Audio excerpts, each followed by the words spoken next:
Uh, Good evening, everyone. I would like to welcome you all to this session. So this is going to be mostly in English with a little bit of Nepali thrown in. I hope you don't mind.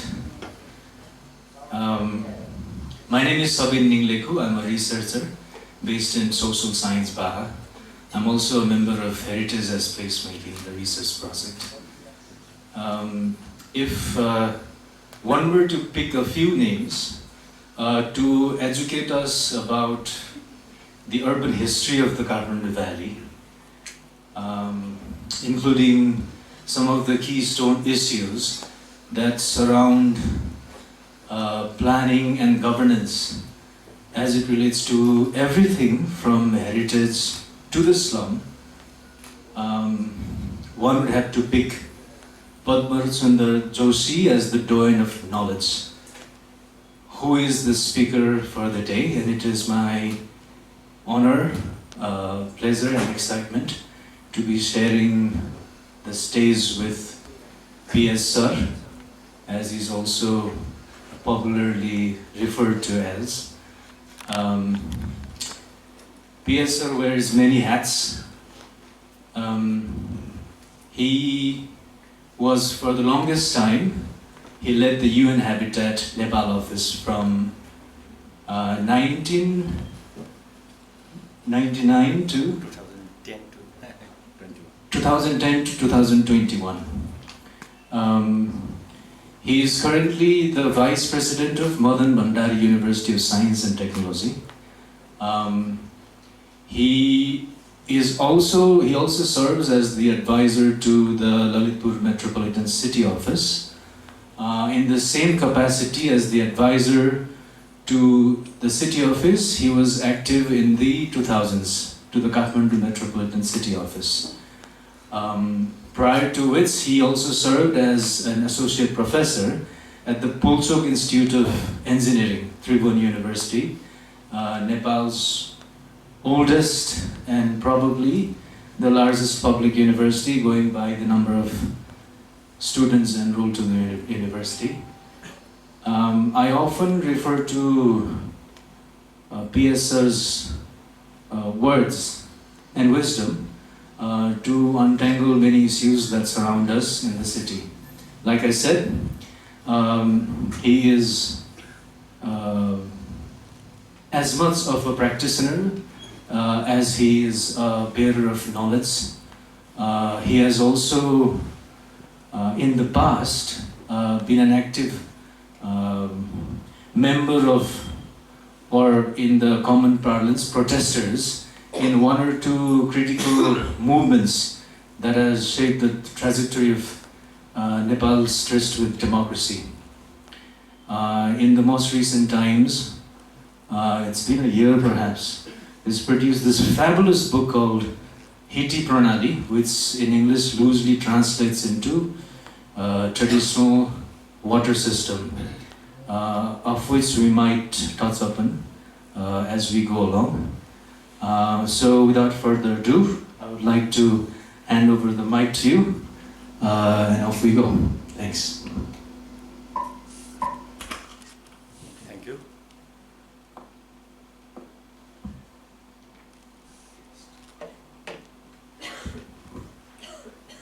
Thank you, Shabinji, and thank you so very much for inviting me to this presentation here. This is not what I learned in the university, nor I have studied there or read in books. It's most of the things are my experience, like yours, that when you walk in the street, what you see, and that is what I try to just reflect what I understood from that, try to experience my sharing, my understanding with you. So not necessarily what I'm saying here is perfectly correct, but that is my observation, how these cities has grown and how these cities could be managed. The could be managed will be a little bit less in my presentation. Mostly I'm trying to reflect how these towns were developed and what were the purposes and how it is managed, and at the end I'll also try to touch upon little bit on what are the more needed things in coming days in the present context.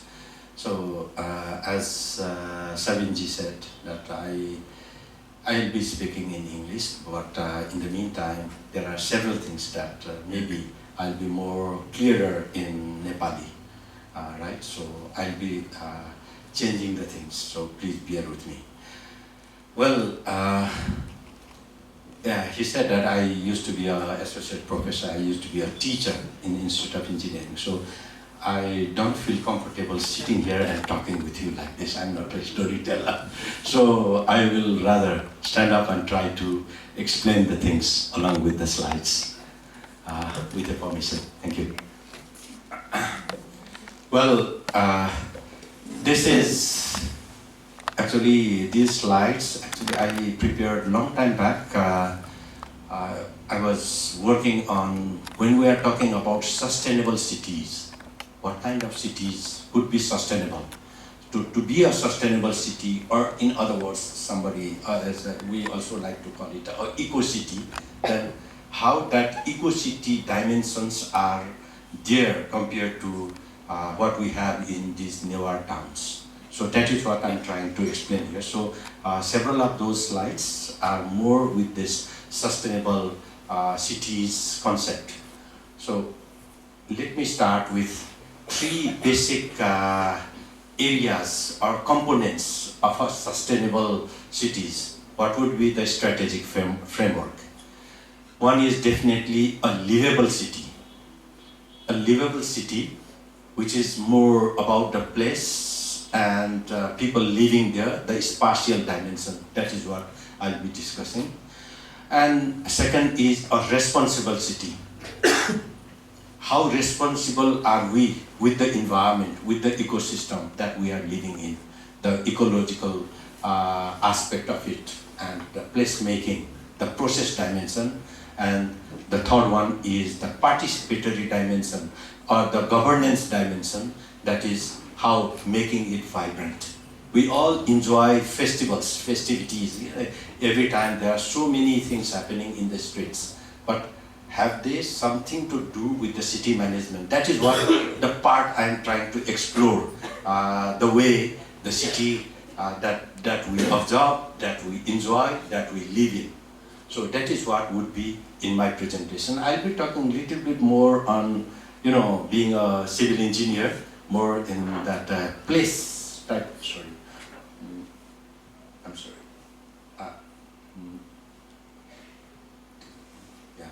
More on these spatial dimensions and also on governance dimension, little bit on this process dimension because of the time. Well, when we talk about Kathmandu Valley, many of my friends have already seen this, so please bear with me. There are many repetitions. That is, if you see the historical development of this Kathmandu Valley, Nepal Mandal, how we call it, is we have got the history of Kirats, Lichiris, Mallas. Even before Kirat, there were Mahishpal, Gopal Bangsa, and etc. Those were there, but we are more talking about then after. And when we see this, Kathmandu Valley is very, very old city, or old town, how you like to call it. Cities of Kathmandu Valley emerged as a Kirat settlements, and that was flourished by the Lichivis, and it was more very expanded, and it was more developed during the Malla period. So that is what we see during this course of history. We see the Kathmandu Valley has developed. And the name of Kathmandu Valley actually is Nepal, which was borrowed later to name the whole country. So in earlier days, when I was a kid, even people from the mountains, they would say that, well, I'm going to go to Nepal. So, meaning going to go to Kathmandu. And why this Kathmandu Valley is so much important, why that civilization flourished here. The economic dimension, if you see, there are two major dimensions. One is the Indo-Tibet trade. Until 1930s, 80% of the trade of Tibet was controlled by Kathmandu Valley. From here we were controlling that. But after when the Britishers built this Kalimpong road to reach to Tibet, then we lose all. Even if you go to Sanku nowadays, you'll find a post where they used to tie the mules to carry away all those goods from Kathmandu Valley. So that was the one of the economic base, and the second one is very, very fertile soil of Kathmandu. The soil is so fertile. Now, once in my master's study, I was looking into what is the fertility, and at a time, it is in the 90s, early 90s, and they said that, just the paddy, if you take the case of paddy, it is 2 tons per hectare is the average production rate in Nepal on those days in the 90s, early 90s. And at that time, without even irrigation, the production rate of Kathmandu Valley is 7 tons per hectare. That will just give you the example how fertile the soil is. Because of that, all this wealth is created, and the whole civilization is built here in Kathmandu Valley. So these are the trade routes. Well, if you see the towns, I will give examples of here and there. This is Kathmandu, the city of Kathmandu. That is, in the 9th century, this settlement took a real kind of formal shape, and they believe that it was developed as the shape of a, what you call, kharga. How do you call it in kharga in English? It's not sword. There's some other words, but it's similar to sword. It's a sword of what you call Mahalakshmi. So, and they have 33 tolls or the neighborhoods surrounded like this, and that is how this was built, reorganized. But if you see in 11th or 12th century, but before that, this town is much before that. Now they have already, the historians, the archaeologists has already confirmed that Kastamandap was built in 7th century, at least in 7th century. That means the settlement was much before there. It was there. So, and it was something like that when the towns were developed. This was the stretch. Here is to be Lagan. For the Nepali colleagues, they will know that Lagan, and here is what you call Wangha, meaning Indrachok, and here is Jamal. And they had just this trade route, and later on this was developed, and it was developed like during the Malla period. It was with a gridiron pattern. All roads were added, and that is how the city was expanded. This is how the cities were developed. And it is not only Kathmandu, Patan and Bhaktapur. There are more than 4 dozens of small towns, satellite towns, that is surrounded, that is incorporated into Kathmandu Valley, including Banepa, Dhulikhel and Nala, Panoti, etc. So, but these towns are, when they develop these towns are not, they could have expanded. I just want to give you example of Patan. Patan ends in the south at Lagankhel, we all know, right? We could have extended that. Now we have extended, it has already reached Chapagaon. The extension is Chapagaon. They could have done that at a time, but they didn't. Wisely, they didn't do that. And what they did was, instead of that, they expand, they migrated, they bring additional population to another town. And that is how they developed these satellite towns. For example, the Kirtipur, if you go to Kirtipur, they will trace their history back to Hanigaon. So from Hanigaon, people migrated to Kirtipur instead of expanding that.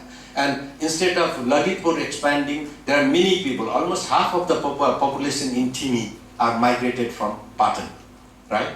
Or in Bode, it is from Bhaktapur. Like that, if you go through those settlements, you see that they want to have a particular size of population that is manageable. Otherwise, they create another town. Rather than the way that as the amiable growth of Kathmandu Valley, That is what we see nowadays. So the town planning concept of the Newars at that time is more with the ecological limits, and it's a progression to progress, the quest for progress. That based on that, they have developed this town plans. The concept is mainly on towns in medieval time were understood as a representation of micro-universe, meaning that that universe where you have everything there itself. You don't have to rely on others. That is the concept of the town planning. So every township, wherever you go, one way or other, they are rely on themselves. So that was one of the concept, and they try to follow the mandala pattern to some extent. At least in the conceptually, the all town plans are developed in a mandala pattern. I'll explain you a little bit more later. And then from the ecological viewpoint, there are three concentric circles are there to develop these towns. One is the human domain, where the centrally the cluster of people, like in Patan, in Bhaktapur, in any of the Newar towns, you will see that. And the human domain is there. It is surrounded by agriculture domain, and human domain is always in a higher elevation. Agriculture domain, and it is again surrounded by natural domain or divine domain. So this is how the towns are developed. And if you see in a cross section, this is what you see: the human settlement here and agricultural land in the surrounding, and you have got the forest and other natural resources there. And so it is obviously guided by the resource conservation approach. We call the tar land, the elevated land, where the settlement is, whereas the fertile soil land is left for agricultural purpose. And they have it is also because to protect it from the flood and landslide type of thing. So they would like to have the settlement up there. And the protection, that is also strategically, and again, from the military, against their enemies, they would also like to have, stay there, live there in a higher elevation.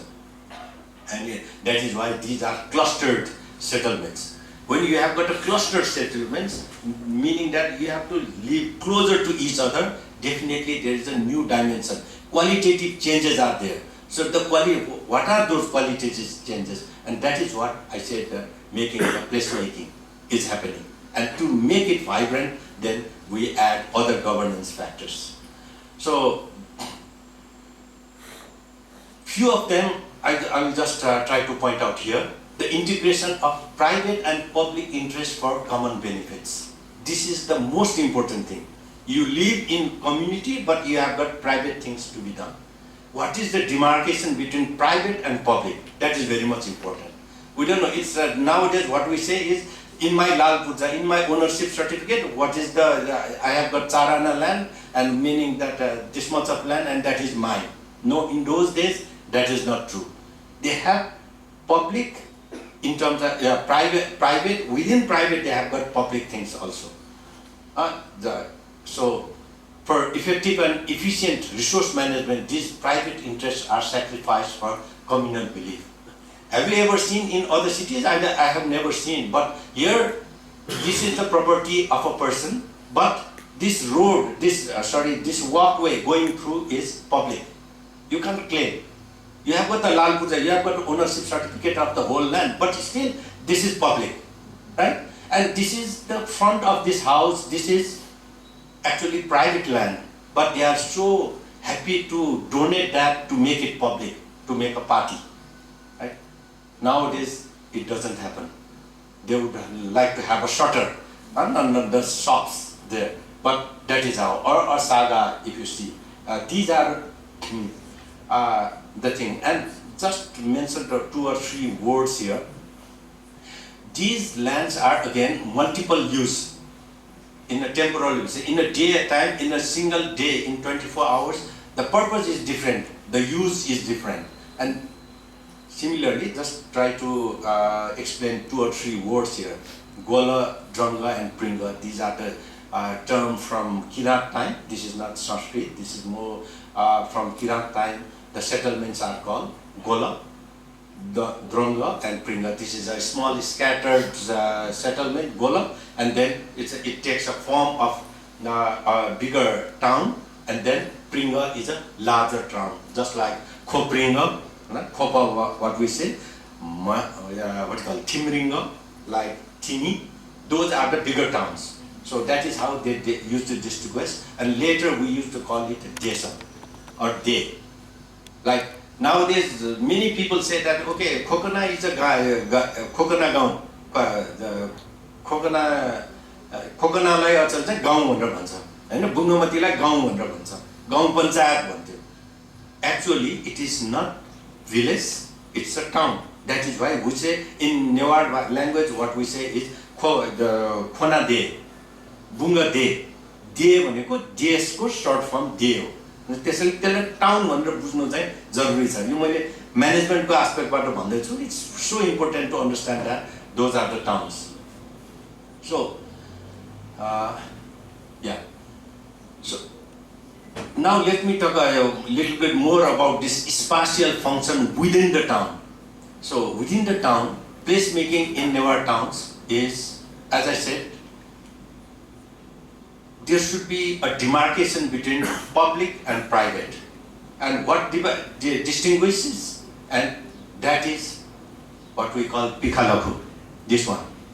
People going outside the home, it's a public place. So if you are going outside, if a woman has to go out, they will just pull their, the shawl to put in, so because they are going in the public. Or this line, this actually, this Pikhalakhu, this mandala separates the house. Inside is their private, outside is that public. That is very much important. Whenever, if you see our mini rituals, our activities, you will just notice it that this separates public and private. And similarly, Falta, no? These parties I just mentioned about. Even if this is the private property of this house, they are very happy to donate that for the public function. Anybody can go and sleep there. No, yeah, they can enjoy, they can rest, they can they stay there, play cards, whatever. Or the children play, they do it. And similarly, the saga is a common courtyard, a small pit where the neighboring all houses throw their waste, and these waste are time and again collected after it is composted, and it is taken to the agricultural land. That is again a resource management aspect. And you see the areas.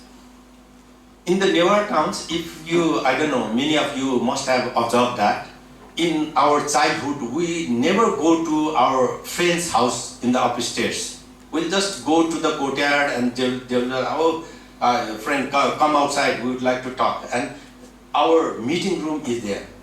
This is where we meet. We don't need the kind of a living room. That is very modern thing for us. Our living room is that, sorry.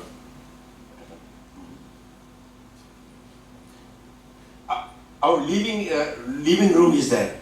Everybody comes, and nobody, I dare to go upstairs without, very hesitantly I will go upstairs in my friend's house.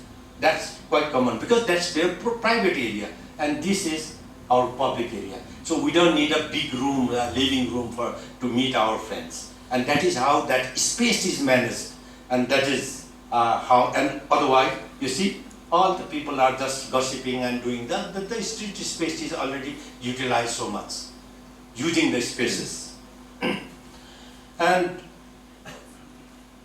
as I said, it's a town is normally a gated town, and it is the gated town with hierarchy of roads. It is, you may not have observed that. Now you will notice there are several hierarchy of the roads are there.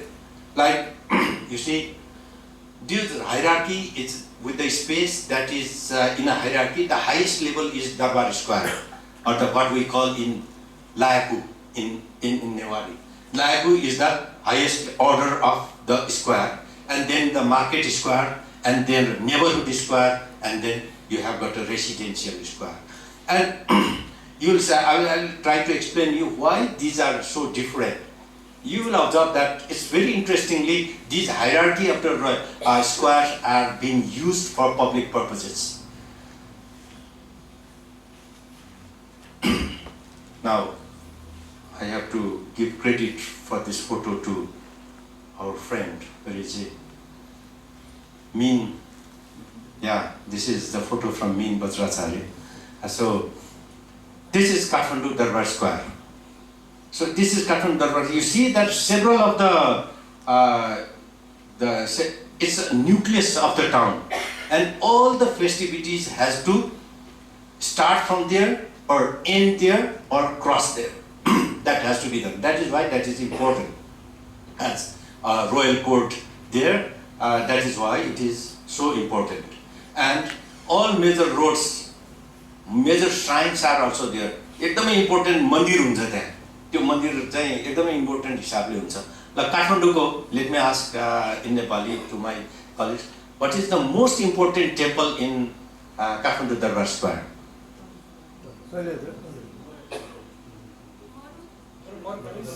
Morganes. Yeah?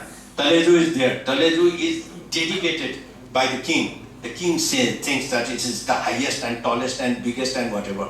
But for people, the small temple, even without that, what you call pinnacle, no? Without pinnacle and that in a corner, that is the most important.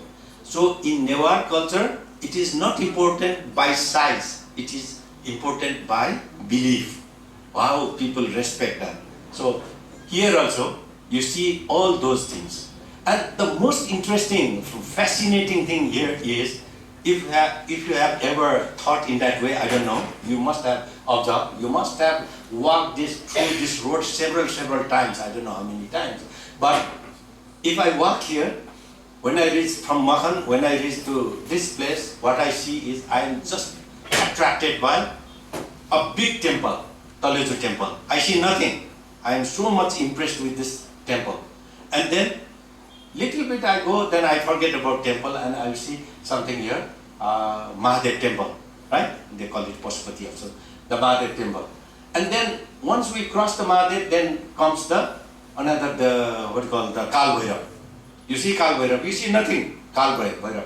And after crossing Kal Bhairav, you see this big bell, and on the other side, the entrance of what you call Hanuman Doka. Then you cross it, you see another temple and another temple. Every time when you see in front, you forget about what you have seen back there. So that kind of excitement is always there in the streets while you are walking. And you continue that, you go up to the end, you will see all those changes. That is the, if I have gone several times to Paris, the boulevards are so impressive, so big. So what? It's monotonous. Now, here monotony is not there. That is the beauty of these towns. I'm sorry, that is good for several other reasons, but if you see from and this is the lesson I think the architects should learn from our township, how to make the towns, or not that grid-iron pattern things. It's something else that gives life. We are talking about living city, living town. So, and that is also for this is Bhaktapur and this is Patan. And you will always see these double E's there for the performance. Yeah. The states of stone, the temples are already the place where you can watch the functions that is happening. Now coming to the market square, it is not like that all the streets, but there are major two streets will be crossing that. Now whether you go to, this is I think Dattatreya Square, or you go to the Sundara, Nuga in Patan here, what you see is there are two major road crosses and there is a open space where many festivities takes place. But this is not necessarily for the whole town, but more for the local people, right? This market square, and this market square you have got all selling and buying, vegetable buying, vegetable selling, and everything. Other activities also happens there. But during the festivities, these are also equally important places where the double E's and all sort of those things are there. So if you see in Lalitpur, now this is the market square and you can see several of, sorry, this is the Darbar square and there are several of these market squares. Now, with that, we again come to neighborhood or the toll, or in Newar we call it Twa, right? The toll squares. And in these toll squares, it is very difficult to distinguish which toll starts where and ends where. It's really difficult. I tried once when I was introducing the metric addressing system in Kathmandu metropolitan city. It was really a difficult thing. But there's a very interesting demarcation, and that is what they call this Ganesha. It is called Sthan Ganesh, right? Sthan Ganesh means the Ganesh of that place, meaning that every household who, when they have got their wedding ceremony and they bring their bride to home, then if they go and respect this god, meaning that is from that toll. So this is one of the indicators. Like, but if you see this Nani and all this road going there and expanded and again narrowed down, these kind of things you can see in many places. Widened road, large courtyards or cluster of courtyards. And this brings more, and normally we used to have satal, what do you call it, party or satal, the public building there, and Sthan Ganesh, as I said. And this is actually, there is a very good book written by Mohan Murthy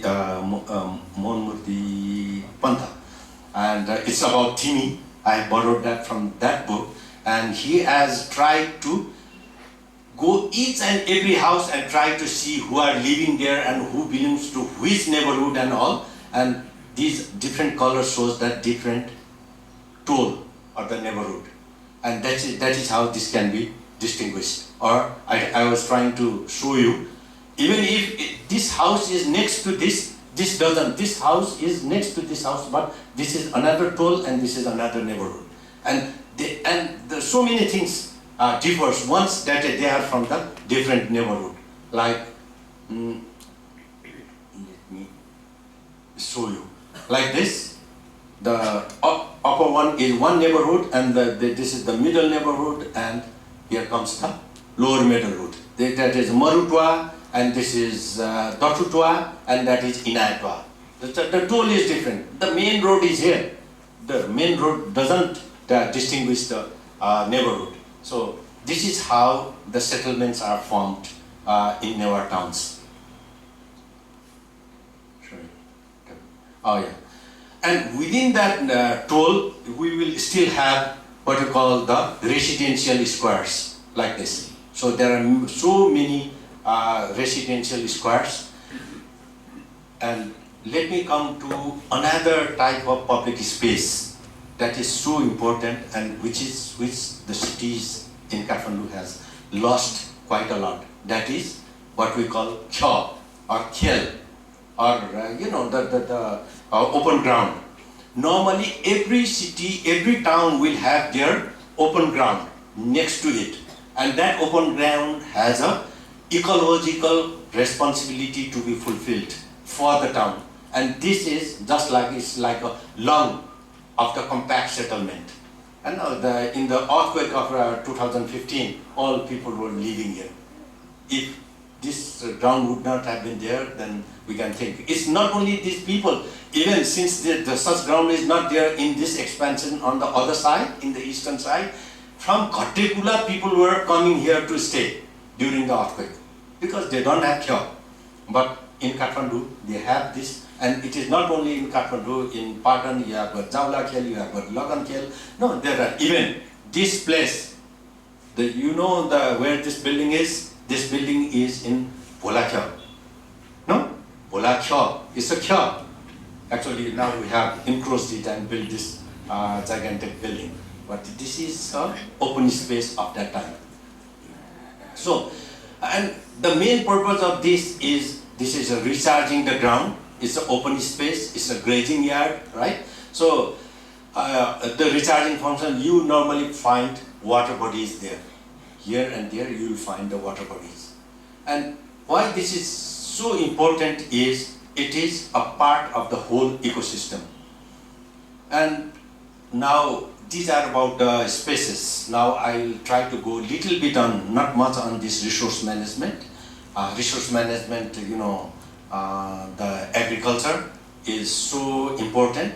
And for this agriculture to conserve that, as I said, showed you earlier, there was the settlement is there and the agricultural land is next there where that can be easily irrigated. So this is how this irrigation and these things takes place. So land management is an important component there. Energy management equally important. How we conserve, how we use passive solar design as an engineer and architect, people can understand how these clustered settlement you still enjoy sunlight. That is very important. And water management and waste management. And we not only serve ourselves, we also serve the birds. And you have got Kaag Tihar, you have got भ्यागुतालाई भात खुवाउने भनेर ब्याचा नक्यौ भनेर आउँदैछ हैन.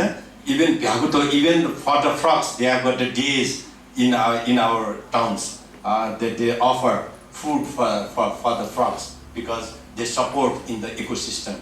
And you have got in Tihar, most of the time people think about Tihar, very enjoy it. But have you ever thought about why these fruits are there? These are our indigenous fruit. Unfortunately, now it is being replaced by new exported varieties and everything is coming up. But you see that that sati base, right? Small, what do you call it, kotus, how you call that, walnut. And all those things are our traditional food, and that is being conserved into this system and into our culture. So it is the culture which is conserving all those type of thing. Let me not go to this energy, it will take time. Let me now come to participatory part. I think this is the one which you would like most, going through your the title of the course that is going on. That is participatory management in Newar towns.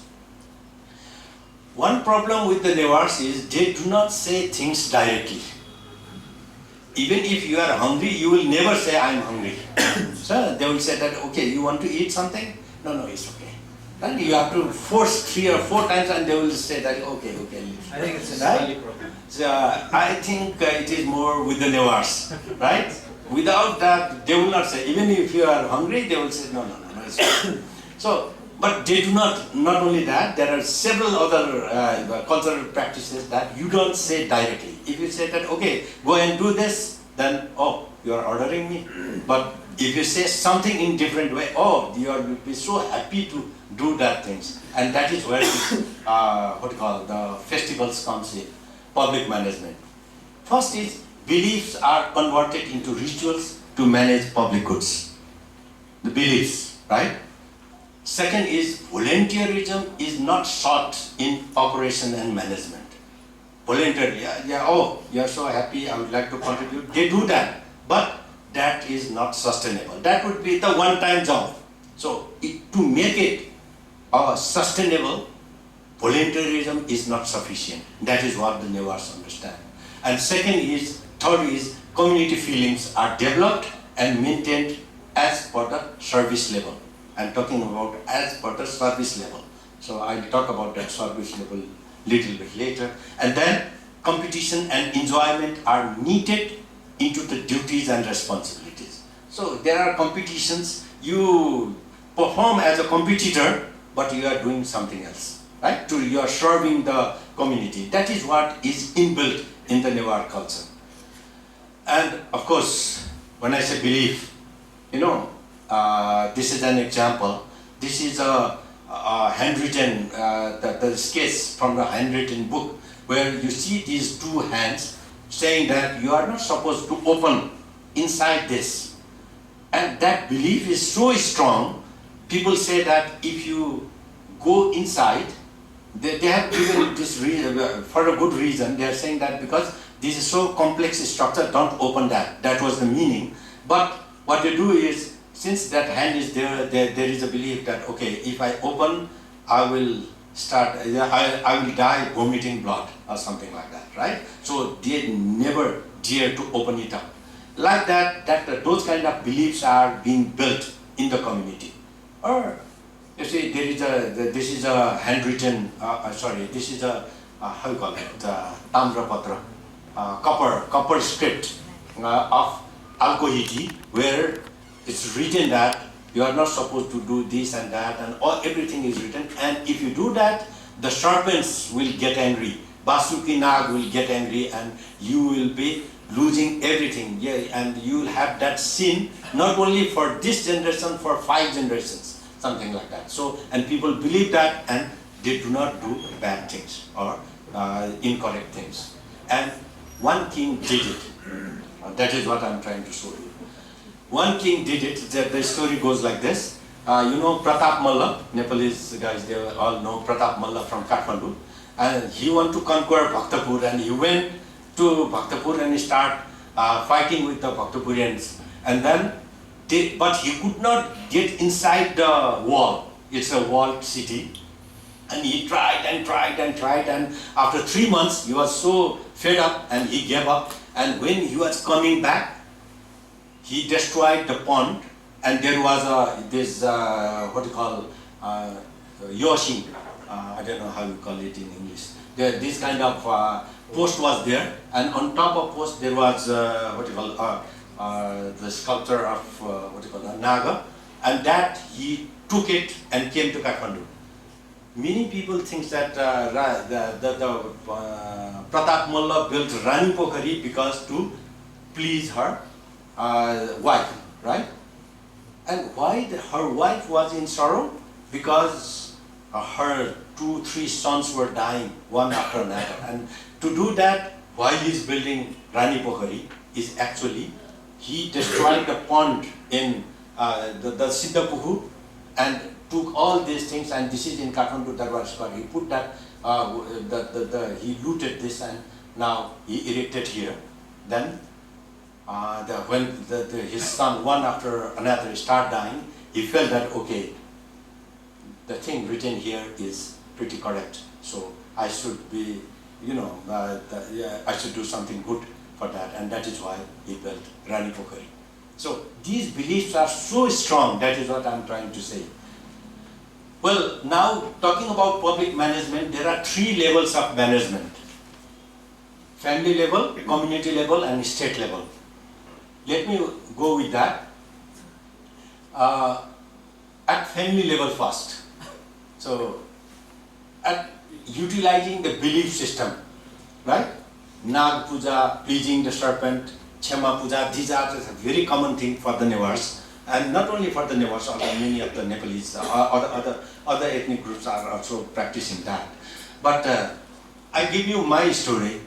When I get ill, when I was a kid, my mother used to take me to somebody who knows these things, right? Guvajukan lier jantyo, and Guvajukan lier gaisikeपछि they will say that, and Guvaju does all those hanky-panky things, I don't know what, and he will say that, oh, you have got a Nagados, you have got a curse of Naga. If I translate it correctly, I don't know how it is called. And then what I need to do is going back to home, and my mother will be telling me, shouting at me, saying that you must have pee next to the water bodies. And that is what, on those days, the major diseases are waterborne diseases, right? And you have to take care of water bodies. You clean it up. That is what we do. And this is what they are doing here. This is cleaning, and to to please the Nagas, we put this serpent type of things, and we try to clean it up. And nowadays people forget all those things, but just the puja is there, but cleaning is okay. But that is how the family used to take responsibility of managing the things. And another very important thing is this Digu Puja. We call it Digu Puja or Degu Puja. It's a Degu Puja. That is what I was explained. what is Degu Puja? I think many of you know that, but let me try to explain a little bit from the different angle. These two terms, De and Gu, is De means Des, means a town, right? And Gu is a forest. The forest of the town.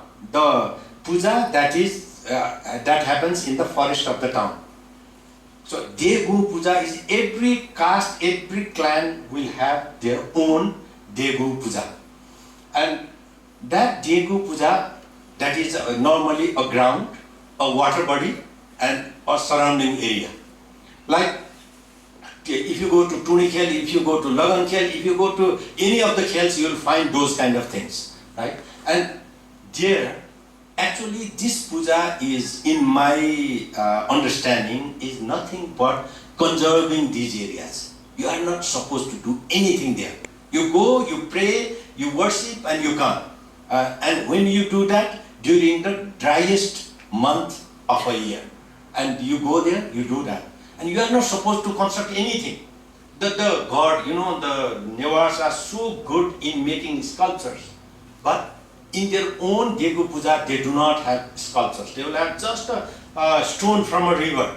At most, they will have something of these, what we call toran, right? Nothing more than that. And even that is so ecologically correct that even this stone can stop the flow of the wind. That is why they have got small holes there. हामीले के हनुमान छिर्नु पर्छ, वायु छिर्नु पर्छ भनेर प्वाल एउटा चाहिँ राखेको हुन्छ। यो के पनि छेक्नु हुँदैन भनेर प्वाल एउटा चाहिँ राखेको हुन्छ। भनेको मतलब के हो भने त्यहाँ कुनै मन्दिर यत्रो बनाउन सक्नेहरूले यत्रो मन्दिर बनाउन, 5 तले मन्दिर बनाउन सक्नेले आफ्नो देव पूजाको लागि एउटा मन्दिर बनाउन सक्दैन। सबैले गर्थ्यो होला, तर नो, गर्न पाइदैन। किनभने यो चाहिँ प्राकृतिक रूपमै छोड्नुपर्छ, यो प्राकृतिक रूपमा राख्नुपर्छ भनेर यस्ता खालका कुराहरू हामीले गर्थ्यौँ, हैन? अब तर अब अनफर्चुनेटली अब अहिले त मैले भनिहालेँ, दिस इज अ ख्य। अनि यहाँको मैले कथा सुनेको थिएँ, यहाँ कतिपयको पूजा हुन्थ्यो, अनि यो जाको समाज यो गुठी के अरे यो बिल्डिङ बनाउने त्यसलाई कतै अन्त सार्नुपर्ने अवस्था आयो। सार्ने र नसार्नेको बिचमा त्यहाँ निकै लामो झगडा पनि भएको थियो। पछि नगरपालिकाले पेटेर ल्याउँथ्यो सार्ने। तर यो भनेको चाहिँ हाम्रो कन्जर्भेसनको एउटा प्र्याक्टिस हो, how you conserve the things. Now, just 1 or 2 examples. Now, this is the place. This is the Nayakyo in Patan. If anybody of you knows that, this is behind what you call the Patan औद्योगिक क्षेत्रको पछाडि चाहिँ नायख्या भन्ने छ। त्यो नायख्याको हो। अब यो नायख्यामा यसरी चाहिँ जबरजस्तीसँग चाहिँ यति राखेर सबै बाटो-साटो बनाएर पठाइदिएको छ। अहिले एउटा मुद्दा भइरहेछ। Sorry, I'll speak little bit in English, in Nepali. मुद्दा भइरहेछ के युवाहरूको चाहिँ हाम्रो गुठी के हाम्रो देव पूजा गर्ने चाहिँ मिचियो भनेर अहिले तपाईहरुले सोशल मिडियामा देखिराख्नु भयो होला। यही ठाउँमा हो। यो भनेको यो ठुर भयो फुलचोकको, यहाँबाट झम्सीखेल जाने बाटो हो। यो सबै ख्य हो हिजोको। यो त मेरो विचारमा यो ठुलो हुनुपर्छ। यो राणाले दरबार बनाउँदाखेरि यो सबै मिचेर खाइदियो, हैन? तर यो सानो टुक्रा हुँदाखेरि यहाँ पुरै देवाली गर्ने पूजा गर्ने ठाउँहरू छ। अब त्यो चाहिँ अहिले हुँदा त्यहाँ के होटल रेस्टुरेन्टदेखि लिएर सबै इन्क्रोच गरेको छ, जबकि यो एउटा प्राकृतिक रूपमा बचाउनको लागि राखेको कुरा हो, हैन? अब अल्टिमेटली हेर्नुस् न, यहाँ देवाली चाहिँ यहाँ रिटेनिङ स्ट्रक्चर बनाएर यहाँ सबै गरेको छ। यो चाहिँ त्यहाँ महालक्ष्मी थाननिर हिजो अस्ति भर्खर मेरो श्रीमतीसँग हामी गएको थियौँ। हेर्छु त यो बाटोमा यो एकदम अप्ठ्यारो भइरहेछ। अब यो कुन चाहिँ सिडिओ आउँछ अनि उसले भन्छ यो बेकारको यो के काम राखिरा, यस्ता 10 वटा छ, लगेर अन्त राख्दैन भनेर भन्छ। तर यो राखेको कारण चाहिँ उनीहरूले बुझ्न सक्दैन। The other family practice is again Panchare. Panchare is coming very soon. In that festival, what we do is we call it Pichas Chaturdashi, according to lunar calendar. And there, what we do is Lukumadevko puja गर्ने भनेर भन्छौँ, हैन? त्यसबेला what we do, we go to our courtyard, outside our house, and try to find out a stone, and we bring the stone and we put it there and we worship. We put all those rituals, we offer these things, and then we have our feast. We remember that. But what we do not remember is why this was done at the beginning. It was done actually to clean up our courtyards. So as I said, the Newars do not like orders, right? Or ordered by some other people. So what they said, okay, one of the tantric at the time would have said that, okay, there is the Mahadev, the god is there which is being buried under the waste. So you have to take it out, clean up. It's a Mahadev, it's the god. So you have to take it out, clean it up, and you do the rituals. And definitely, when they clean it up, meaning they are cleaning their courtyards. So that is how these festivals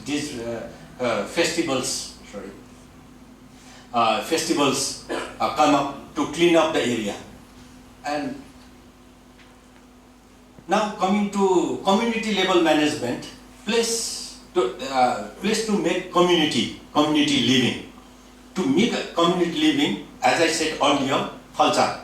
It's a community living, even if it is a private. And if you see the day, the whole hours of a day, if you divide it into morning, afternoon, evening, or whatever, you'll see that the children are playing there.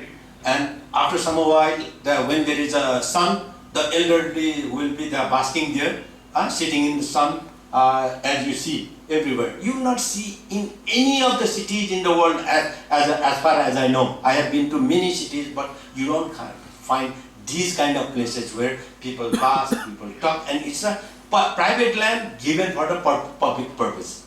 And then in the evening, again, you have got a bhajan in the same pattern. So same places, and again, if the women have to wash the clothes, they will come here, put their water, and they do that. And if they need to, dry their grains, they will do that. All these multifunctional, multi-purpose use you will see in the community. And very interestingly, I noticed this. This is my wife. This is my small kid. Now she's big enough. She's no more with us now. But while preparing this slide, I saw this picture, and I didn't, with purpose, I did not take this photo for that purpose. But what I noticed is, oh, there's a small hole here, right? That hole. This is from Bhaktapur. You see that hole? And this party is not only for human beings. This is for the dogs to sleep, right? These are for the dogs to sleep. So we are leaving the organisms all in harmony. That was seen in our earlier town.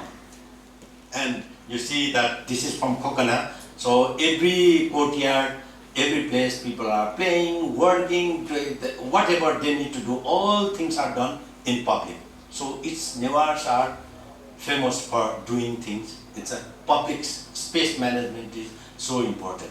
Now during the festival, these EEs will be used for the performances, demonstrations, performances, and during the time of harvesting, they are drying their grains. Nowadays, I think they would like to take it out because the car doesn't go straight and sort of things happens, but that is the case. And another is very popular. Now tomorrow is the day, what we'll say, World Water Day. For the Newars, for the Nepalese, it is not tomorrow is the water day. We'll have Siti Naka actually is our water day, where all the community comes together and start cleaning wells, cleaning hitties, and everything that is done. That's community. Nobody is paid for that. Nobody is requested for that. They all gather, they come together and try to do that. And they believe that there is this is what you call Kumar. They call it Kumar Shashti, right? That's the birthday of Kumara. And Kumara is a god of rain. So that's a baby of rain. So Kumar Shashti is actually, they say, Dharankusha. Dharankusha means, Dhara means rain or water. Ankush means it's a seed. It's a seed of rain that starts from that day. And after that, there will be no festivities for the Newars for, I think, 2 months, right? That's a time of plantation. So no more rituals and all those things. You have got the time to work in the field. And this is how it is done. And otherwise, we have got the Guti system. The Guti system is a system where people do not believe their sons and daughters, but believe in community, and they destroy. They donate it to the community to establish, to do certain functions. Be it a puja, be it a management of a temple, maintenance of a temple, maintenance of a hiti, whatever. So this is how. Once I have got, let's say, 10 ropanis of land, let's say the half a hectare of land, then I will give that in that booty, or it's a kind of trust where we donate that to the trust. And once it is donated, it is public, it's not private. And even my son cannot say that, okay, my father gave it, so I would like to take it back. They can't say that. That is how even this booty system is coming from the time of Lichibi period. I don't know, even it was there in Kiran period, but from Lichi period, with the inscriptions, we can say that that system was already there, and it is still surviving. And another important point is, when I talk about public places, is Chapa. This is very much I observed in Patan. I don't know much in Kathmandu or Bhaktapur, but in Patan, although this picture is from Bhaktapur. These are, I think this is also from Bhaktapur, and this one is from Patan, from Chasal, very nearby place. And this Chapa is Party and Chapa, Phalsa and Chapa. There is a difference. Is Chapa is double-storied or multi-storied. Party is single-stories. But here, the community owns that, and this is such a strong asset for them that unites the whole community. If they have got a wedding ceremony, they have got I don't know, there's so many other functions, they will have feast here. So, but nowadays, even in Patan, the community feeling is much more stronger compared to Kathmandu. It's mainly, in my opinion, it's mainly because of this Chapa. This Chapa owned by them, and where they have this unity. And nowadays, in many places, this has been replaced by multi-storied structures, and then again they rent out some spaces. The earnings are utilized for public purposes, right? That is how these chapas are done. Now, at the end, the state level management, managing the upstream elements, meaning when you have, for example, if there is something happening in my family, I will be responsible. If something is happening in my neighbor's family, they will be responsible. But if there are some common things we need to do, the community has to be responsible. But if something to be done, here we are in what's called Chasal, but something has to be done in Mangal Bazar, nobody would be responsible, would be interested. The interest level will be very, very low to go and work for Mangal Bazar from Chasal. But there are many things that has got an impact on the whole town, whole city. Then at that level, then we try to get the collective responsibilities, and that is where comes these managing the upstream elements. Like for example, the Rajkulo, the irrigation canal that need to be mended, that need to be maintained. If you need to maintain that, not a single community would could do that. It's such a big, huge task. So the whole community has to go, the whole town has to go to maintain that. So in that way, if you see that these state level management practices, you can see. And for that purpose, many festivals are created. And these festivals it's enjoyable, it is there, but mainly faith and beliefs are knitted into to make people come together to work on that. For example, Jatras, the festivities. What you see that this is in Toha, or this is in Harigaon, this is in Kirtipur, and this is in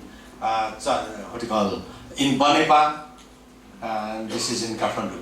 So all these festivities, if you try to understand minutely, if you go inside, you will see some functions of managing the town.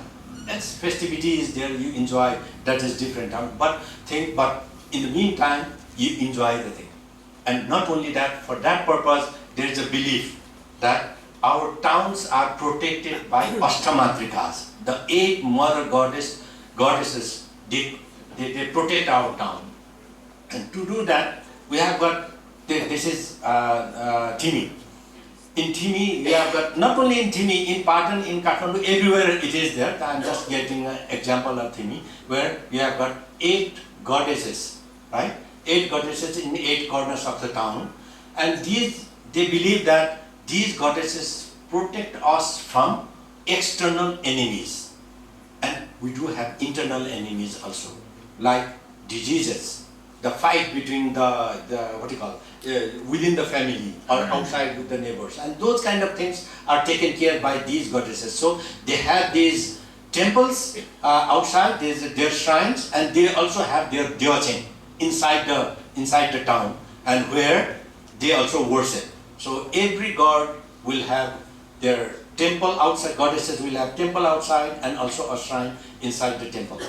And that is how these Ashtamatrikas are protecting and that is the belief. And what they do is, during that time, during this festival, they start cleaning when there is the festival is going to start, maybe after 15 days or month early, they start managing, cleaning up the roads, because this is going to be a big festivity. They maintain that road, they maintain their walkways, they clean up the drains and everything, whatever they need to do, they do it voluntarily. There is no need to say, the municipality doesn't need to send sweepers to do that. They do it in their own community, they will do that. And that is how the towns are managed.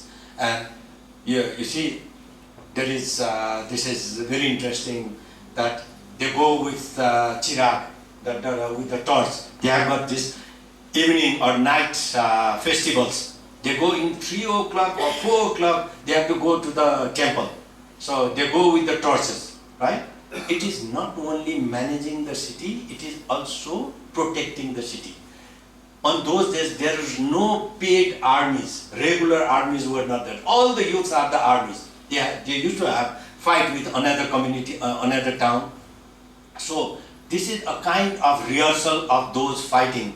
So you go with these torches, and in some places what they do is they will have different types of what you call music instruments. But in some states what they do is they perform, they play not the rejoiceful the songs or the music. They go with the music of dead body, right? As if that somebody is dead and they are taking that dead body. So all those practices are a preparation for the protection war for the youths. Those kind of things happens. If you go more inside, I don't have much of the time, so I will not explain.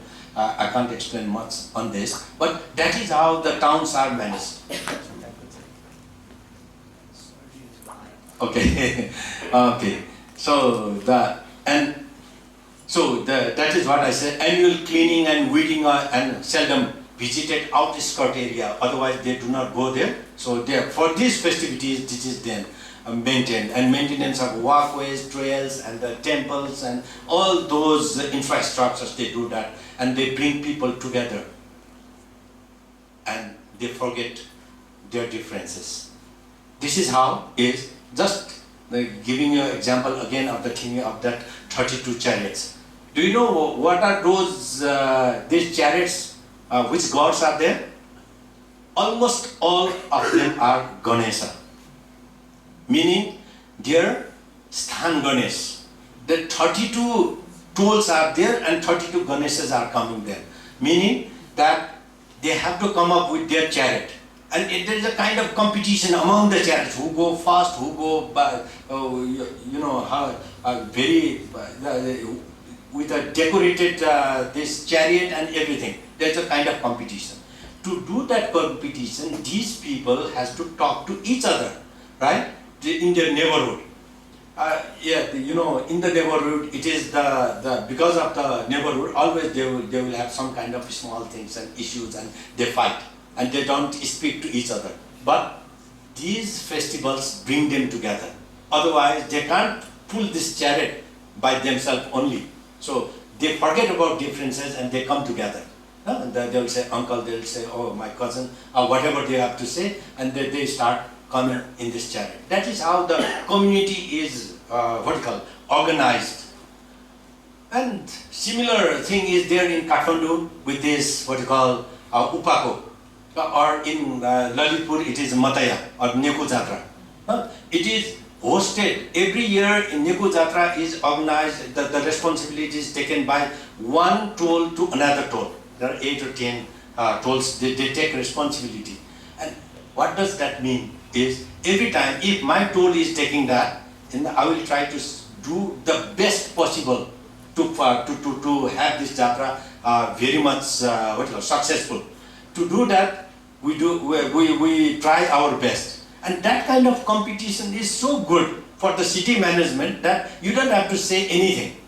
Nowadays, if the municipality start distributing money, they will say that, oh, that toll got this much and we didn't get, and that kind of things start coming up, divided. But here, they take their responsibility and they will say that, okay, my son-in-law is going to come, their family, the son-in-law, their family is also coming there. If they come to my my toll, and if it is ugly, dirty and whatever, then that is a shame for us. So let's try to do best in my turn. And that is how they make these festivals more rejoiceful, more clean, more better. And this is the, in Kathmandu, this is the actually the real old original boundary of Kathmandu. They go all around. And when they go all around, that means every year they do that, and if there is something broken, and it will be their responsibility to manage that. And that is how they do it. Now, coming to, again, some rejoiceful thing. We say, kahi nabheko jatra हाँडी गाउँमा. हाँडी गाउँमा जात्रा चाहिँ गजबकै हुन्छ. कहिले चाहिँ उल्टो रथ लान्छ, यहाँ लगेर त्यो पोखरीमा लगेर पुरै रथ लिएर चाहिँ मान्छेहरू चम्प्लाङ चुम्प्लुङ गर्न जान्छ. हैन? कही नभएको जात्रा भनेर अब हामीले नबुझ्या मान्छेहरूले त भनिरहेको हुन्छ. त्यो जात्रा चाहिँ किन गरिरहेको छ त्यसरी भन्ने कुरो चाहिँ यदि खोज्ने हो भने, that would be very interesting. That is, they bring this into a pond. The pond, that is man-made pond. Almost all of the pond in Kathmandu Valley, except few like Nagda or the Tauda, if you leave that, then almost all of the pond or the tank, how we call it in English, are man-made. These man-made ponds has one difficulty, is it need to be watertight, and to make it watertight, they do some functions. Now we see only this jatra. They say that the ornaments of one of the goddess was lost here, so they need to go and find out those the ornaments. That is what that is what they say. But what they do is actually they are maintaining that pond. They are maintaining that pond, meaning how they are maintaining that pond is, I don't know in your countries, for the other colleagues, how you do rice plantation. You have got rice plantation. In rice plantation, for rice plantation, we have to have a standing water. Otherwise, rice is actually the wetland plant. So it has to have a rice standing water. In rice plantation, what we do is, we play with mud, water, and whatever. It's not just for enjoyment. Actually, what we are doing is we are trying to keep the water standing. When you mix water with clay, then it forms such a thin film on the top surface beneath the water that it retains the water. It doesn't allow the water to infiltrate, percolate easily. And that is what needs to be done to keep the pond throughout the year standing water.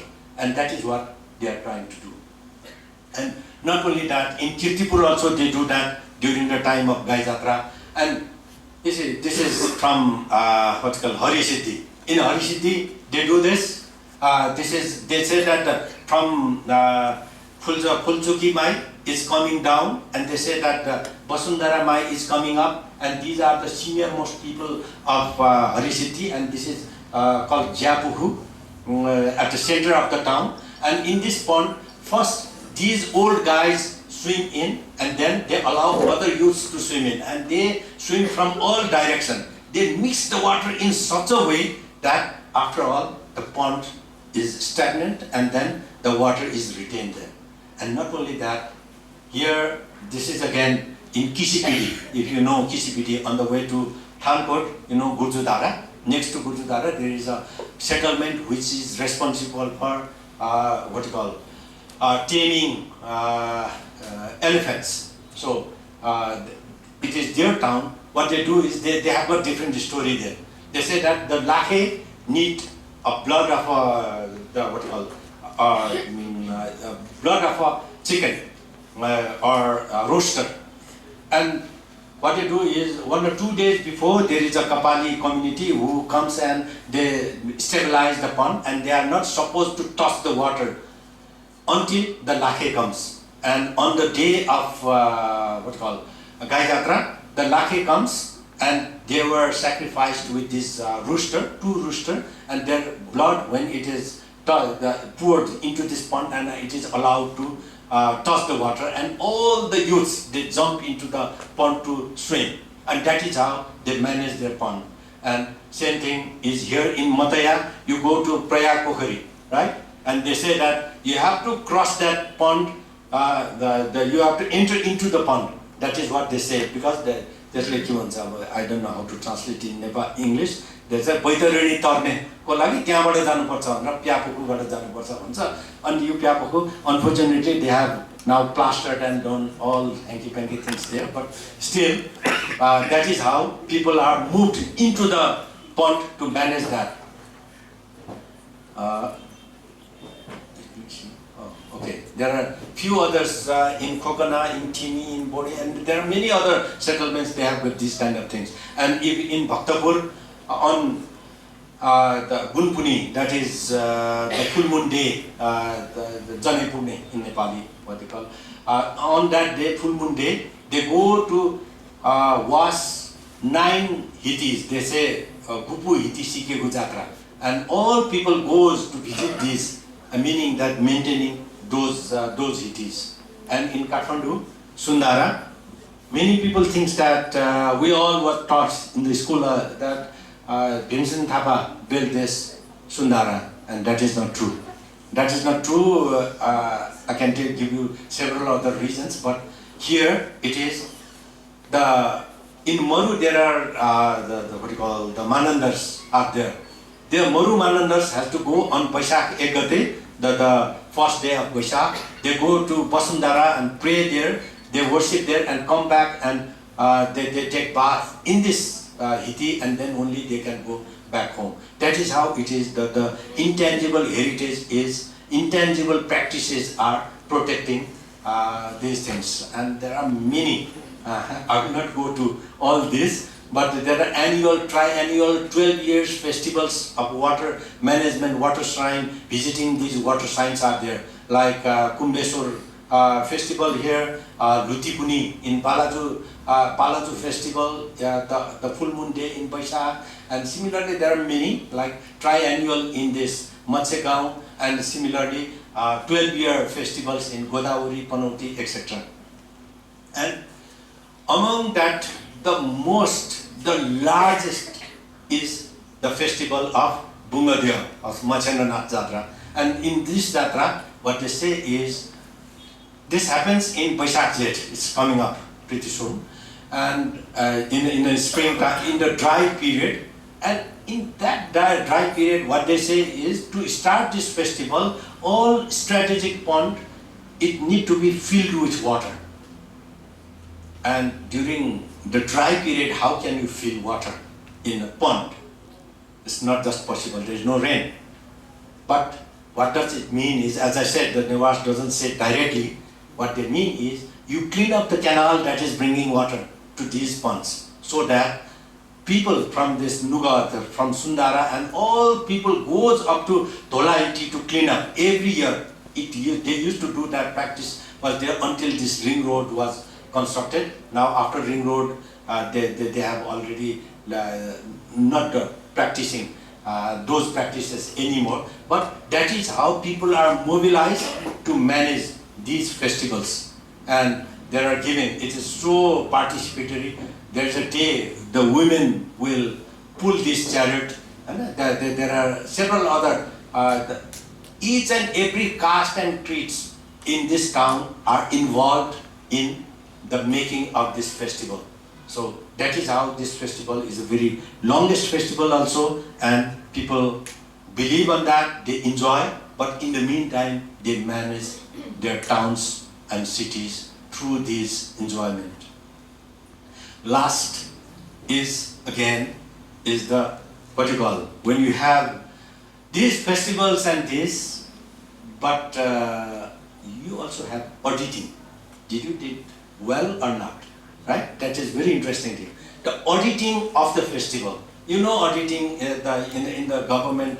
You know, if you spend something that at the end of the fiscal year, the auditor comes and says that okay, you did this thing right or wrong and whatever. And similar thing is done also in the festival, auditing of the public event, particularly that Machendranath Jatra, that is done in Tika Bhairav, Batuk Bhairav temple, where these are the priests.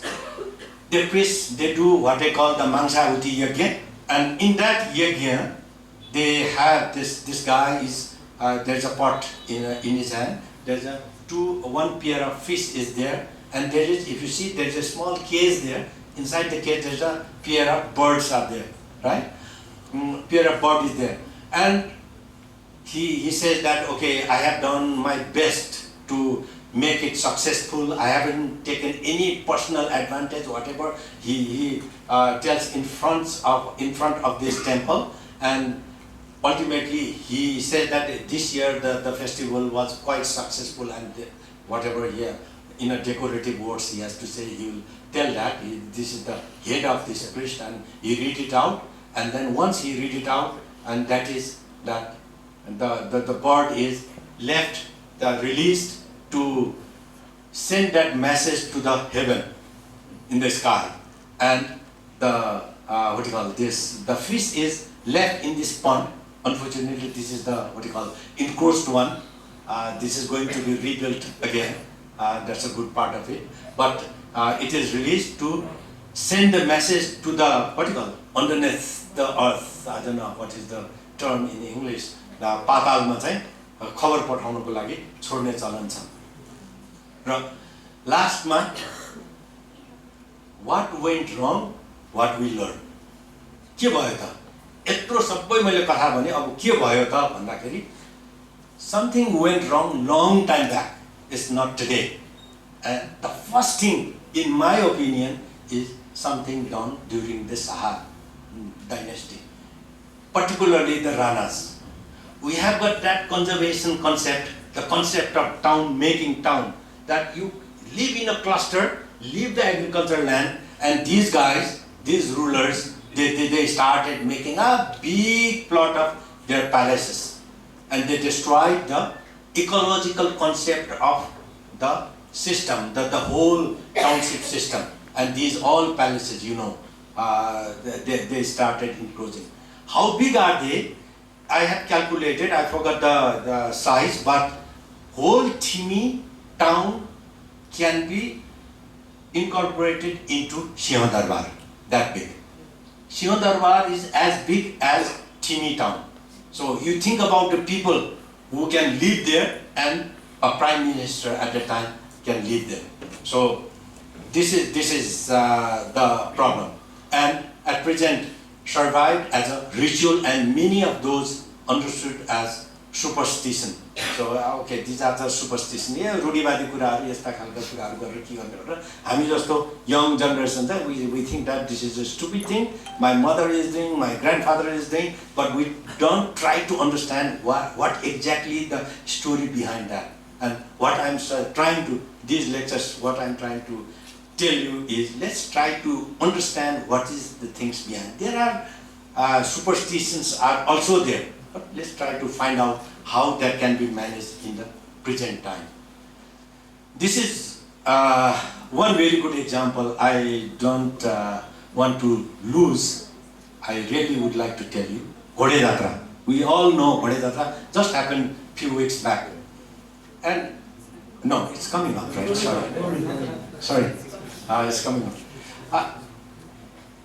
And in Ghode Jatra, what they do is, in Ghode Jatra, it's a kind of, actually that was a traditional festival there in Kathmandu, that you have got a horse and that is given some alcohol and they run and whatever they do. But that is the new king from the mountains. When he came, he wanted to show off.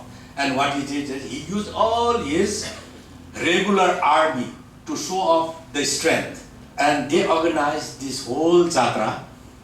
And actually, if you see, this is on this day, we have got a public holiday to observe this Jatra, right? The state sponsored Ghode Jatra. And who participates? All these army people, all the government officials and all. And, sorry.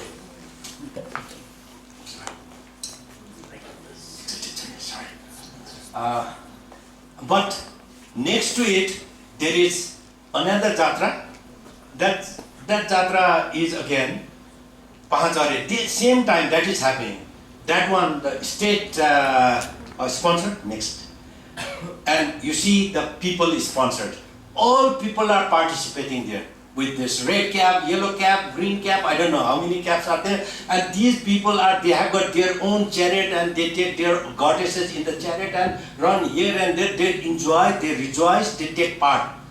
But when the state did not include people and then the state has to spend so much money every year, the state spends all this money to organize this festival.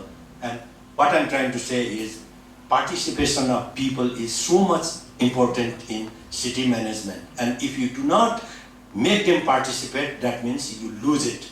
So you have to do so many things in an artificial way, right? So after 1950, nobody dared to understand the philosophy behind the superb ecosystem city and tried to enhance it in the changed context. And unfortunately, I'm very sorry to show this picture, and this is Kathmandu. So we turned this beautiful land into this, and we converted Kathmandu into this thing. Now, what are the lessons? Lesson we learned. The community involvement makes city owned by the community. City management becomes much more easier. You don't have to say, they will do it by themselves. And city becomes livable and vibrant. The challenge, however, is how to translate this approach in the new context, the present context, because the way of living has already changed. There are no more farmers. Now farmland has already turned into housing colonies. So how to translate that? That is a challenge. How to bring the youths here, right? So it's not only the traditional thing. Now you have to go for these kind of dances. Where is the place for that? If the city doesn't provide, if the community doesn't provide, definitely people start feeling they are aloof, they are not integrated into the whole community, and that doesn't happen. But now, fortunately, these are things happening. These are the pictures of recent pictures. The women who used to just watch the festivities from the windows, they do not dare even to come to the street. Now they are the part of the whole function, right? You see the women drinking the beer in Kathmandu during Indra Jatra. It's so enjoyable. So there is not only the dark part. We do have interesting things happening. And the lesson again I learned is this is next to my house, very close to my house on the river bank. What I'm trying to say is no iron bars. When we say public is public, you should not restrict people to go enter, enjoy it. Whether it is a pond, like what we have done in Rani Pokhari, all the fences, or when you do any of the places, any of the temples. Now so many, the politicians always have, oh, we have to protect it, so let's have a fence, the iron fence and this and that. I think that will depart community of people from taking part into the public public activities. And this is, I just wanted to show that this was a very nice corridor on the riverbank of Bagmati that was built. Now some guys has an idea that some people have just crossed this once or twice and they think, oh, that's a very bad thing happening. And he added one more fence and tried to make it, you see, how unattractive, how negative these parts are compared to the same place. So no more iron bars. I think that should be the approach the city should be taking. City management becomes easier. The lesson, this is, I'm proud, I've got my friend also here. We used to work for Kathmandu Metropolitan City, and this mandala, there used to be the houses, Maitigar mandala. We built it. When we built this, we have got in mind that this should be a public place. So no more fences, nowhere. You'll see no more fences there. So we don't want fence. Now this became one of the most democratic stays for the people nowadays. If you have got something to shout, if the government is not listening, all people go there and start shouting. This is a democratic center that we have. We are so proud that we did that. People, okay, the thing that actually at that time there was a fight between mayor and deputy mayor that whether we should put a fence or not, right? A long discussion that happened, and ultimately we could come up without fence. And now if you see that there are some thorny plants has been planted again, unfortunately in these days, but what we expected, it is just like a shop that need to be constructed. So this is how we try to address. After all, people have emotions, how to earn that trust. So address the youths, address the women, create a space for participation, and how to utilize people's emotion in city management in present context. That is, I'm not answering that, that's a question to you. Thank you.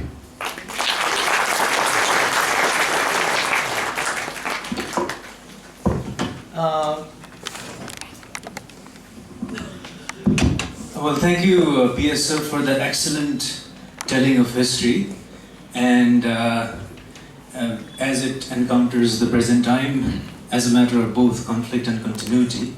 What we have is we started 15 minutes late, and we've gone a little over time, the scheduled time, so we will probably allocate no more than 20 to 30 minutes for Q&A. But I just wanted to say a couple of things very quickly before we continue the discussion or the Q&A session of the talk.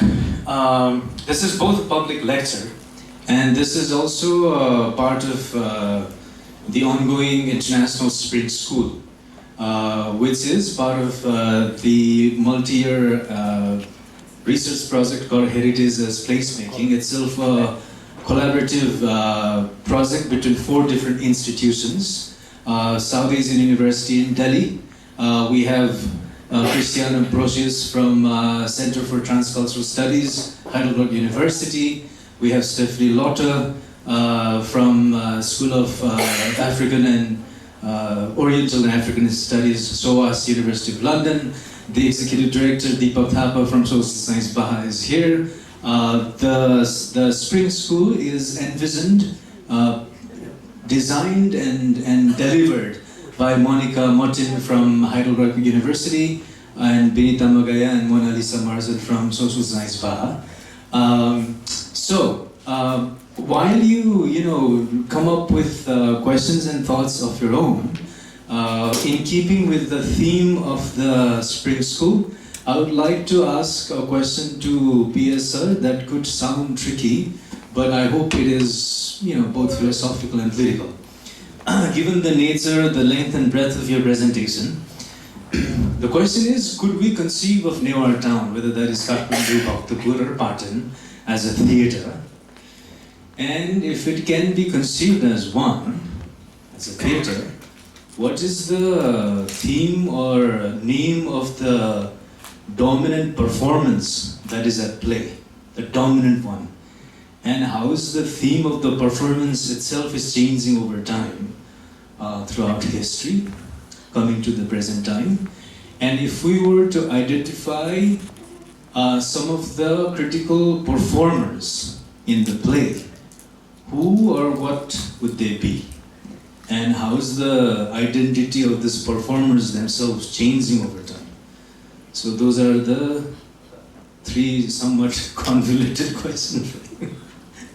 But here we go. Shall I? Yes, first. Okay.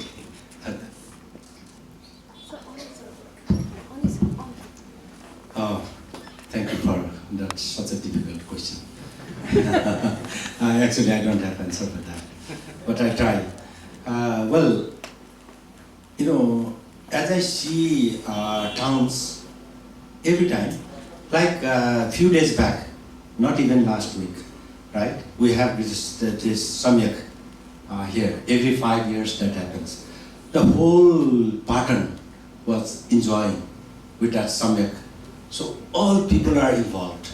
The involvement of people, I think, is the most fundamental thing in city management, ownership, enjoyment of life, and whatever you call it. People are poor, that doesn't matter.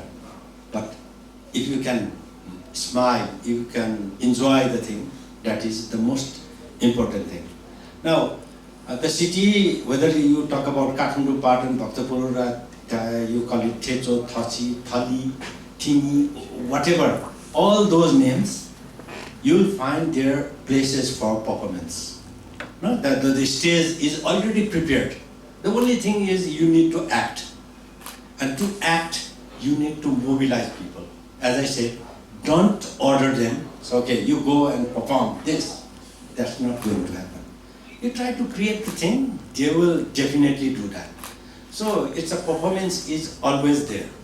But when I say performance, now it's not only the youths. Now as our society is slowly, gradually aging, the old people, they really need.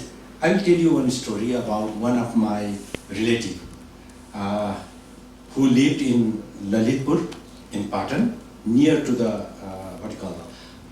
in Bakumbal, let's say, that is next to the Darbar Square. And he got ill. He has to go for this, I mean, continuously provide for this oxygen aid.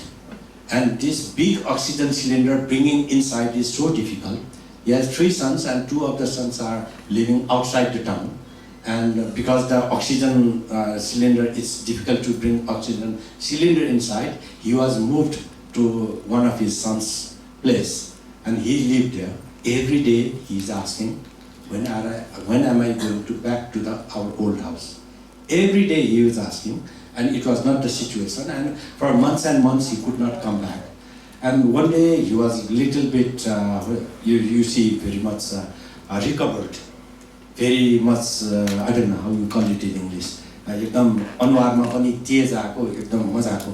त्यस्तो देखिसकेपछि, okay, so my father is saying so much, asking for that, and they brought him into the town, and he went there. He visited his old friends on the street, not at home, as we saw earlier in the street, in this Falsa and all.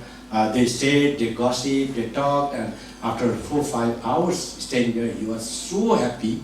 He went back, and on that day, he passed away.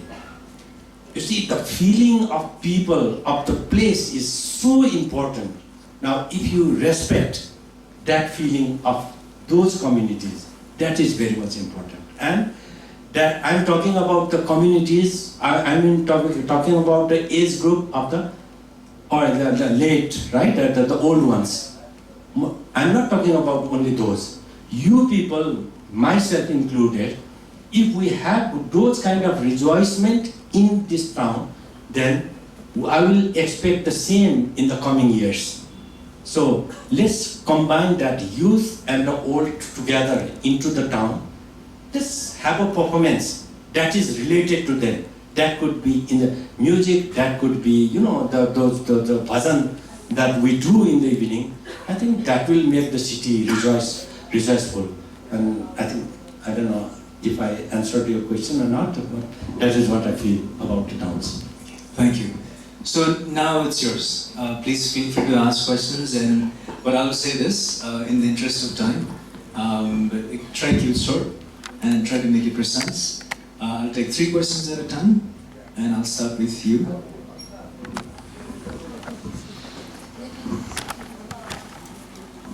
And it can be in English, Nepali, whatever language you prefer. Do you also want to identify yourself? Yeah. Introduce yourself. Namaste, PSR, सबैजनालाई मेरो नाम सदिक्षा श्रेष्ठ.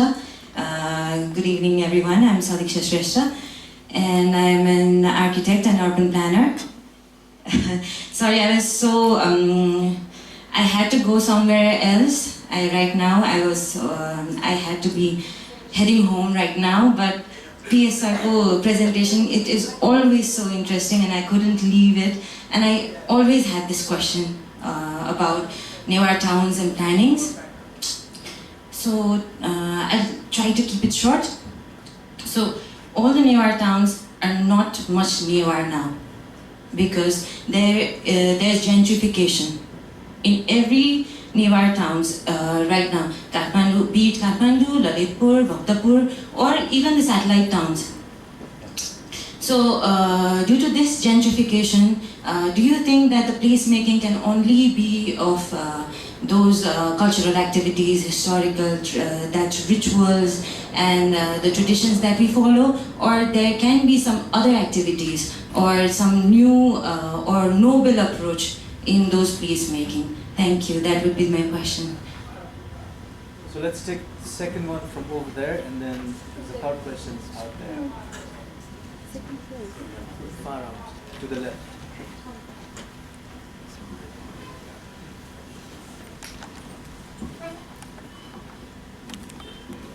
Hello, namaste sir. I'm Kapil Saulave. So my question is, whenever we are looking into these rituals and ancient practices, what I am observing is we are only trying to see these things with our current positioning. We are not really trying to look into its certain other significances. For an example, there could be some spiritual significance attached to it, to those rituals. There could be some superstitions as well, and there could be, I would say, some political or trade related significances as well. And what I've seen in your presentation here is, though it's really good presentation, but what you are mainly focusing is on the conservation side of it that are associated with the rituals. But when it comes in the topic of conservation as well, probably the idea of conservation has came in that time when we really had to think about the conservation. Maybe like 100 years back, 200 years back, we really do not have to think about the conservation as well. So this is my question. Okay. Thank you. Yeah, thank you. Itta. Namaste sir, I'm Pravita Shrestha.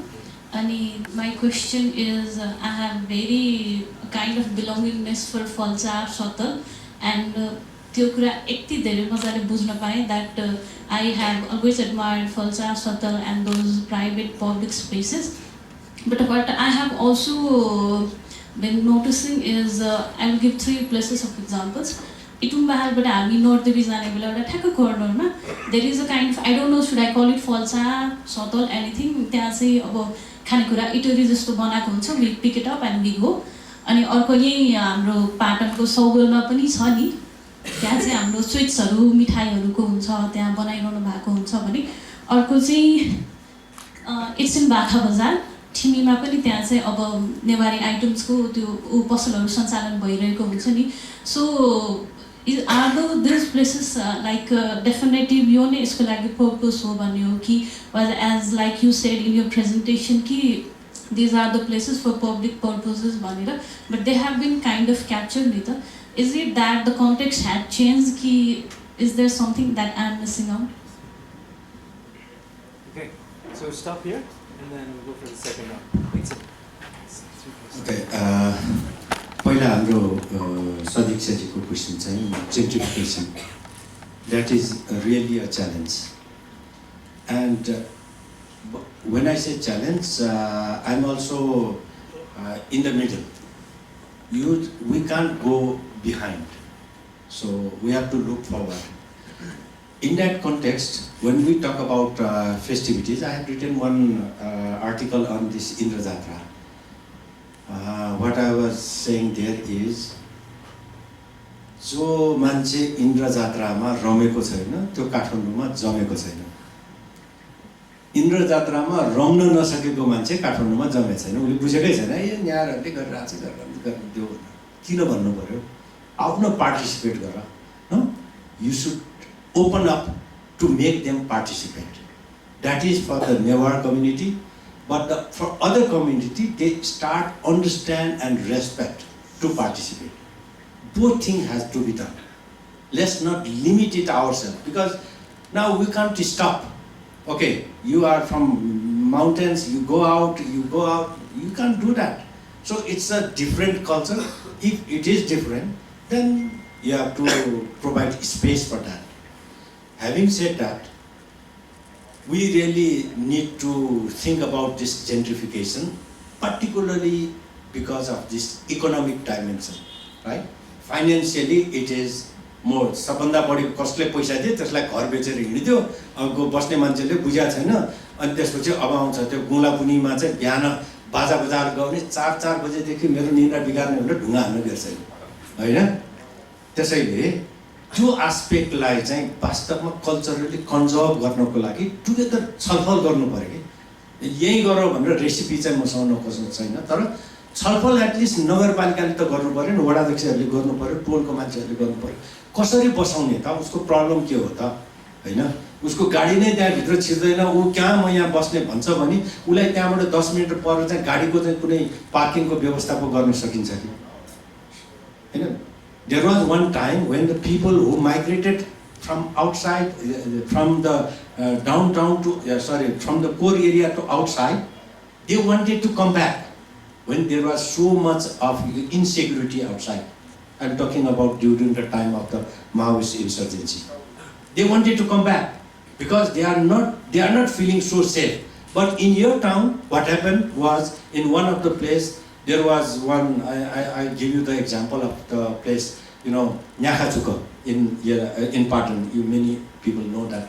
Nyakhachuka is a big courtyard, and they do have this water system, water rationing system, because of not having adequate water. They are supposed to start from this hour to that hour, and there was one guy who was renting a room there, who happened to be from the chief district officer's office. There's some senior office there. He wanted to have water, even beyond that time. And the local guy said no, and they had a fight. And after they had a fight, this guy is from the government. He brought all the polices and tried to take all those youths who were involved in that fighting to take to the police station. And there was a bell. They rang a bell, and the whole community came in, and the police jeeps, the vehicles has to run away from that. So that kind of security is there inside. Now, if you try to see that, show that how secured inside, how your old mother or father is just basking on the sun in Falsa. You don't find in my place in Baneshwar or Maharajganj or anywhere there in Kopandol, you don't find that. So if we try to show that, and that is possible, I think that much on that. And second one is, I didn't really understand the question Kapilji asked, that spiritual and, at least what I can say is, it is again conservation. Yes, I am from the conservation side. When I say conservation side, I am not talking about living in the history. When I say conservation, try to learn all those good things from the history and try to think about future and try to live today. So conservation is definitely, if the stories that I told today, if that is interesting to you, if that helps to govern our towns, then we should not shy away to learn from that. Let's try to learn from that. The spiritual and superstitions these are very personal things also. So I think I leave that to the person who believes on that, how they believe. But in general, we are talking about conservation. Because we are living in a 2 millennium old towns. We are not living in a new town somewhere else. But this is the old town. Then, if you want to live in the old towns, you have to behave like how that is demanded in old towns. Like you go to Paris or you go to, I don't know, the Venice and other towns, the heritage towns, you are supposed to do something what is demanded in that area. I think I go with that one. The third one is Pravita Shrestha talking about Falsa. I don't know the 3 references you have given. I do not exactly know what that location is. But your question is, can this falsa or the party, these rest houses can be used for private purposes, right? That is what I understand. Because somebody goes there and open a shop, maybe a snack shop, and he or she is occupying for long time. So as if it is his property. No, it should not be. It should be public. When it is public, people can come, they enjoy their snacks, they can sell there, whatever they would like to do, but it should not be occupied for the long time. Maybe 2 hours for vegetable selling, and rest of the time the elders stay living there. And Lalitpur Metropolitan City has rightly done that.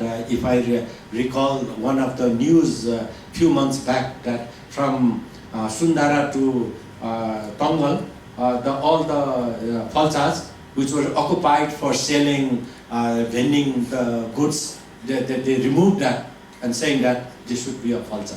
I think we should go for that one. Okay. So, I'm sorry, but in the interest of time, we'll take the last 2 questions. There's one from the gentleman over there. Angrezi Nepali, जेमा भन्नुभयो हुन्छ. Okay, my name is Vishwa Sakke. I am from one of the beautiful city of beautiful place of Lalitpur is Okubaha near Mahabuddha. Yeah, my question to PSR, first of all, I want to thank him. It's very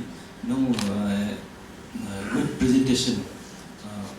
My question is, what could be the appropriate method to revitalize these core cities? We all said that they must be revitalized and they will regenerate or something like that, but what could be the proper method for that? That's my question. Okay, thank you. One last question. I don't think it's going to be you. Okay, we'll do last 2. Yale and Yale. So, and then we close.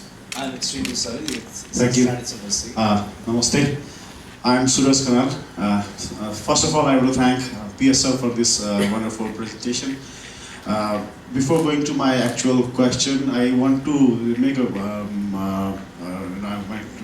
remark on the Choppa. This Choppa culture is, I don't know, what I felt like after seeing this presentation is like, these days, maybe we want to live our life more lavish, and so we have been transforming our culture from choppas to these party palaces. Yeah.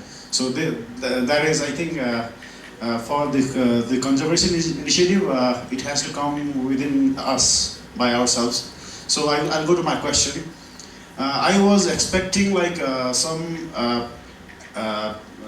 in this presentation, I was expecting some views from about, these days now for last 10 years we have our directly elected representative in the community from within our community. We have our leaders. So in your presentation, what do you think in the process of this revitalization of this Newar towns, what I missed and what I want you to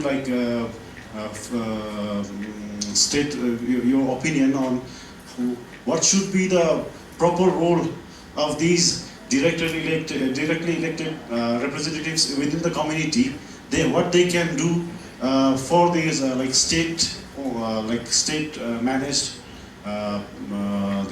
state managed schemes that you showed. So I was wondering, yeah. So that is my question. What would be role of the leaders? आजको कार्यक्रमको अन्तिम प्रश्नकर्ताको सौभाग्य छ मैले तपाईलाई सुम्पेँ हैन Thank you very much. Concise. Yeah, I'll be very concise. And the good thing is, it's not a question, but actually I just wanted to share my perspective. So, good evening everyone. My name is Krishna Kumar Maharjan. I am an architect and urban planner, currently working under the Ministry of Urban Development. So, I belong to this place, Padma, actually, from the Newar community. So, thank you, Joshi sir, for giving us the different dimension that which I had not explored before. So it is not a question, but I just want to share a perspective that everybody we are talking about how we can conserve now or how we can be better. So I think it's all about the belongingness. If I think that I belong to this ritual, this festival, if I belong to this place, then only we will have the feeling of conserving. So I think even from our childhood, from the very early childhood, it should be enrooted in them that this place, this festival, this culture belongs to me. Then only we can conserve. That's all. Thank you. So, 2 questions.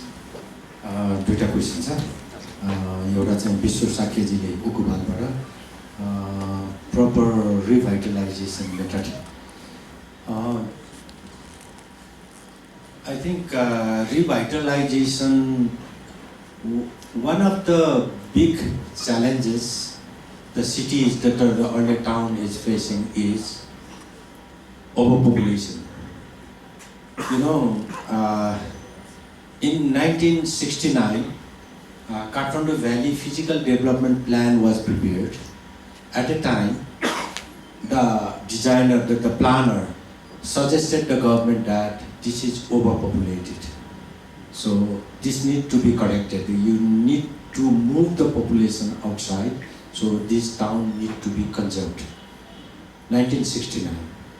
And then again, there are so many studies. All studies would say that overpopulation, the conservation is needed. But never happened. And what happened is, due to the recent development in this construction technology, you can go as high as possible. But when you go as high as possible, you can't widen your road as wide as possible. How can that be possible? This is, we are creating a kind of death trap. So definitely land use plan is one of the fundamental things, and that is not only for the traditional towns. It is for all areas, all townships in Nepal. That is the most important thing that need to be done. And try to make the life differently livable. Nowadays, the motorcycles. Yesterday, I was with 2 of my Japanese friends roaming around Lalitpur. I was so disappointed. They were so disappointed that every time from this side the motorbike comes, from this side motorbike, and I'm trying my best to escape the main roads, trying to go into gullies, you know, the nannies and gullies, and trying to do that. So that is one of the biggest challenges.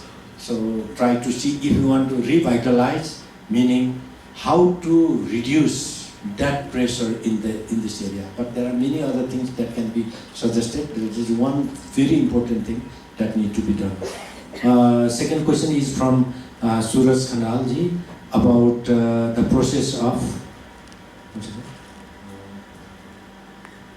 revitalization again, right? Again, and proper roles within the community. Well, before that, when you Janprathinidhi, right? Before that, when you talk about Chapa, I really would like to say that if in Newar towns they have got Chapa, the community building, let's put it this way, in a normal town. If you have got a community building, why the municipality is not investing on building a community building in other towns, outside the core towns? You know that community building is such an important component in community making, that if you have a community building, people are so much united They live together, sit together, talk together, and try to come up with something new. So I don't think that community building like Chapa is only good for these traditional towns. It's equally good for other areas, newly built areas on that. But when you say the political representatives like Vada Daksha, Vada Sadasya, what the role?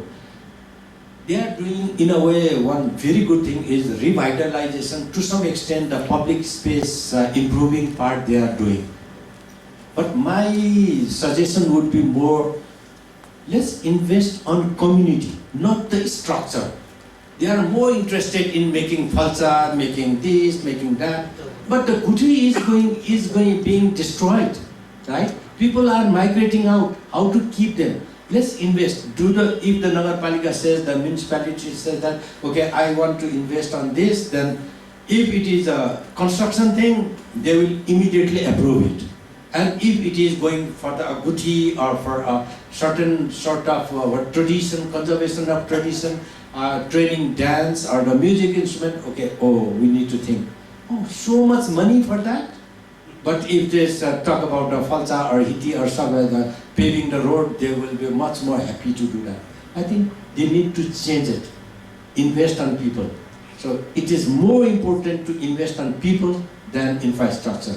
And you know that none of these communities, even the community, always what they demand is, I want a paved road, I need a drain, I need this, all physical things. They never said that, okay, we are the community group and we want to do something together. And that part is missing.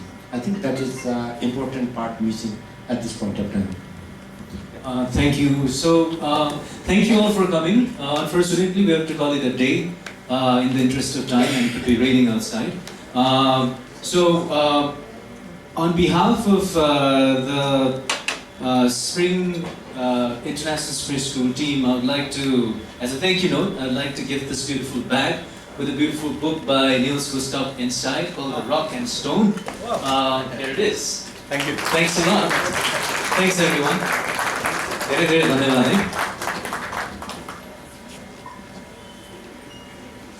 धन्यवाद.